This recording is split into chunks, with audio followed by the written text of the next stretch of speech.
आज नमस्कार दोस्तों, आधार ICS के यूट्यूब चैनल में आपका स्वागत है। आज हम कुछ छोटे छोटे टॉपिक्स रह गए हैं जो कि पॉलिटी में, उनको कंक्लूड करते हैं। तो सबसे पहले आपको जो पढ़ना है वो पढ़ना है संचित निधियाँ, संचित निधि और लोक खाते। तो पहले छोटा हेडिंग एक बनाएंगे हम, संचित निधि एवं लोक खाते। ठीक है, तो इसमें सबसे पहले हम जो बात करेंगे वो करेंगे भारत की संचित निधि की। भारत की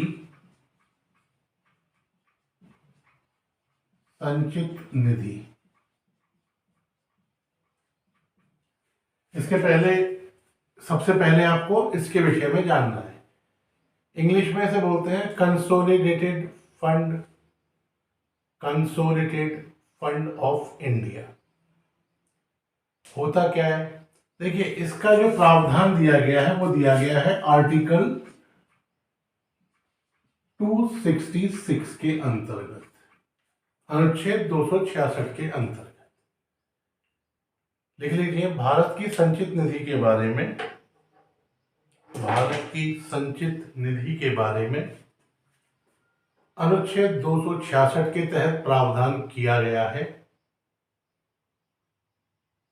ठीक है, तो ये क्या है, ये वो निधि है जिसमें कि भारत सरकार को प्राप्त होने वाले सभी राजस्व, उसके द्वारा लिए गए सभी ऋणों को, ऋण जो होते हैं जो कि उधार लिए हों या ट्रेजरी बिल, ट्रेजरी बिल आपको इकोनॉमिक्स में बताएंगे, या ट्रेजरी बिल जारी करके या एडवांस कहीं से मिला है, तो वो सारे पैसे कहाँ जाते हैं, वो सब इसके अंतर्गत रखे जाते हैं। तो लिख लीजिए, भारत की संचित निधि एक ऐसी निधि है या कोष है, भारत की संचित निधि एक ऐसी निधि या कोष है जिसमें भारत सरकार को प्राप्त होने वाले समस्त राजस्व को, जिसमें भारत सरकार को प्राप्त होने वाले समस्त राजस्व को, उसके द्वारा लिए गए सभी ऋणों को तथा उसके द्वारा दिए गए उधारों के प्रतिसंदाय से प्राप्त सभी धनराशियां, उधार दिए हों फिर वो वापस आए हों पैसे, उसे बोलते हैं। तो उसके द्वारा दिए गए उधारों के प्रतिसंदाय से प्राप्त सभी धनराशियों को जमा किया जाता है। ठीक है, महत्वपूर्ण क्या है इसके लिए पहले भी बता चुके हैं कि संसद की अनुमति के बिना या संसद के अनुमोदन के बिना भारत की निधि से या इस संचित निधि से कोई भी धन व्यय नहीं किया जा सकता। इससे अगर धन व्यय करना है तो विनियोग विधेयक आपको पारित कराना होगा। जो लिख लीजिए, इसमें उल्लेखनीय है कि भारत की संचित निधि से उल्लेखनीय है कि भारत की संचित निधि से कोई भी व्यय संसद की अनुमति से ही किया जा सकता है।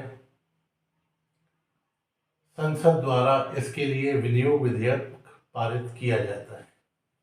एक और महत्वपूर्ण चीज, जहां जहां लिखाया गया है आपको कि इनके वेतन भत्ते इस अधिकारी के, सुप्रीम कोर्ट, हाई कोर्ट के जजेस के या राष्ट्रपति के, सबके संचित निधि से बाधित हैं, तो वो सब इसी निधि से दिए जाते हैं।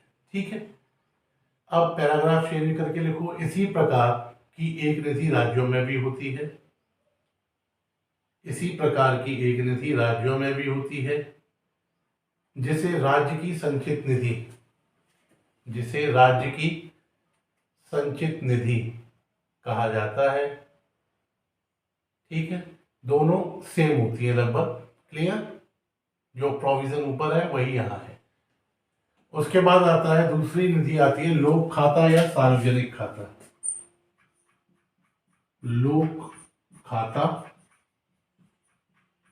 या सार्वजनिक खाता,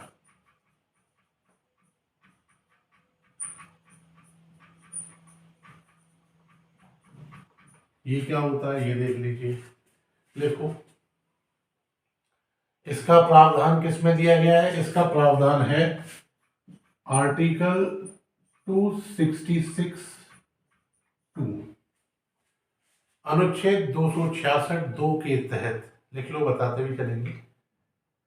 अनुच्छेद 266(2) के तहत भारत के लोक खाते तथा राज्यों के लोक खाते के बारे में प्रावधान दिया गया है। भारत के लोक खाते तथा राज्यों के लोक खाते में के विषय में प्रावधान दिया गया है। लोक खाता वह खाता है जिसमें लोक खाता वह खाता है जिसमें सरकार द्वारा प्राप्त सभी अन्य लोक धनराशियों को जमा किया जाता है। सभी अन्य लोक धनराशियों को जमा किया जाता है। अतः सरकार द्वारा प्राप्त की जाने वाली वह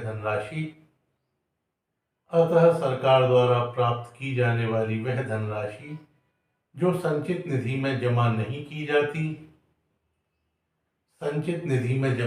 की जाती वह लोक खाते में जमा की जाती है।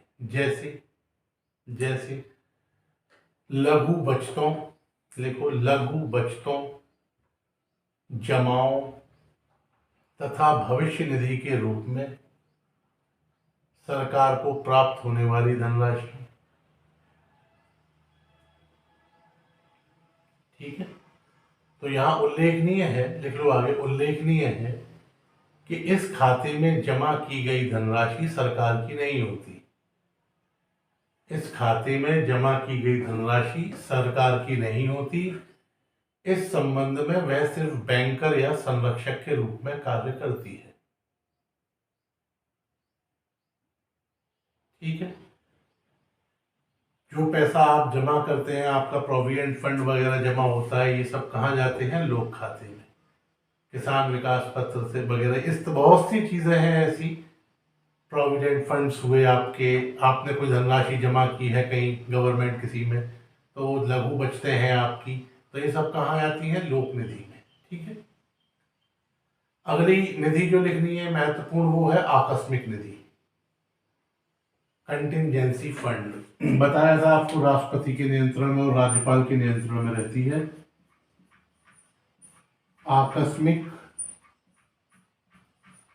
निधि,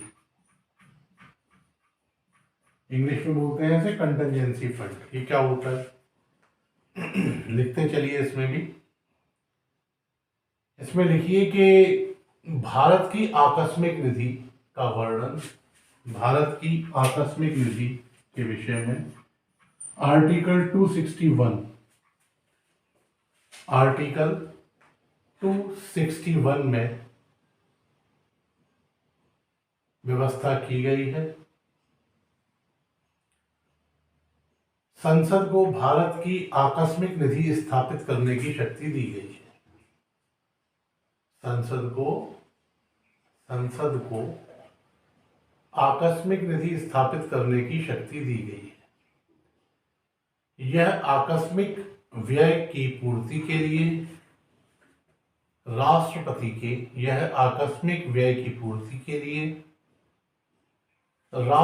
के व्ययाधीन रखी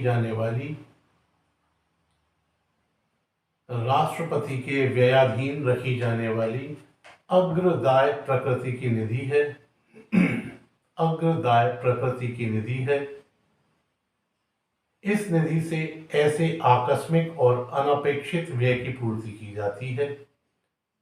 इस निधि से ऐसे आकस्मिक और अनपेक्षित व्यय की पूर्ति की जाती है जिसे संसद के अनुमोदन तक टाला नहीं जा सकता। उल्लेखनीय है कि इस निधि से व्यय के लिए संसद की पूर्व मंजूरी आवश्यक नहीं है, किंतु ऐसे प्रत्येक व्यय के बाद संसद द्वारा अनुमोदित किया जाना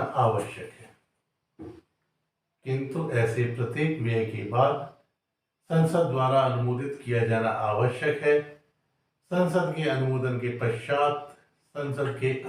के पश्चात इस निधि से व्यय की गई धनराशि को भारत की संचित निधि से पूरा किया जाता है।